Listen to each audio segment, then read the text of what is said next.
पाणी कनी प्रेशर नसल्यामुळे चावीला पाणी इतकं मोठं नसल्यामुळे कनी त्याचा नळ सारखा निघतो.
तर त्यांनी आज पूजा असल्यामुळे देवाची कळशी पण घासून भरून ठेवते, म्हणजे संध्याकाळी मला पूजा करायला बरं.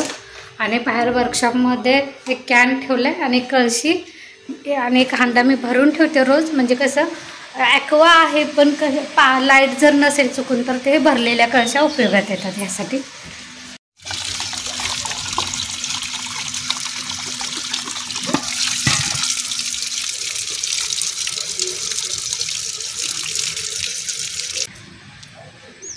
चला तर देवाची कळशी ठेवूया. पहिल्यांदा वरची टाकी भरू द्या, नंतर कणी राहिलेल्या झाडांना आपण पाणी घालून घेऊया.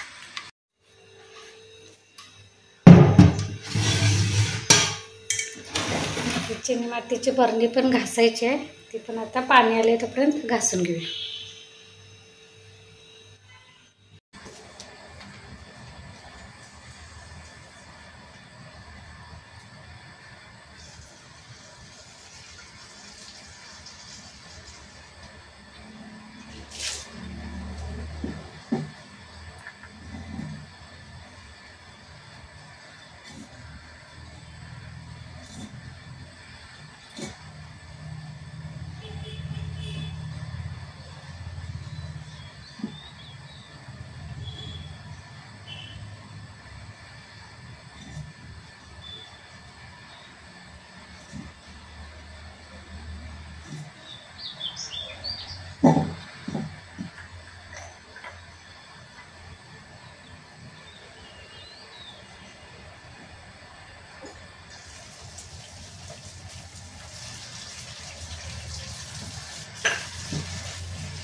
आता आपली पूजा झालेली आहे. आता किती वाजले माहिती आहे?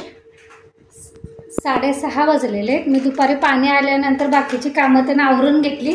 त्यानंतर कधी बंद केलं व्लॉग. मी काय शूट केलं नाही, आवरायचं होतं पटापटा, त्यामुळे मी काय करू शकले नाही. तर इथे आपली पूजा पण झालेली आहे, तुम्हाला दाखवते. ही बघा वैभव लक्ष्मी व्रताची पूजा अशा पद्धतीने करते मी.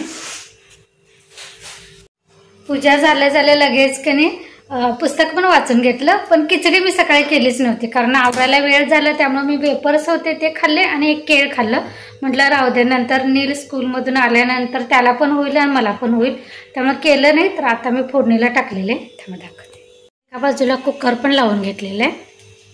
खिचडी बटाटा नाही घातला, फक्त कधी हिरवी मिरची मी जास्त घातलेले कारण थोडंसं कधी तिखटपणा येऊ दे म्हणून. तिकडे भाताच्या कुकरला शिट्या पण व्हायला चालू झालेले. मस्तपैकी अशी ही खिचडी.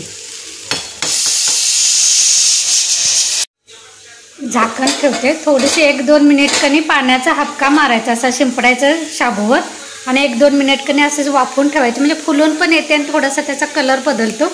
वाफवली चांगली झाली की चवीला पण चांगली लागते.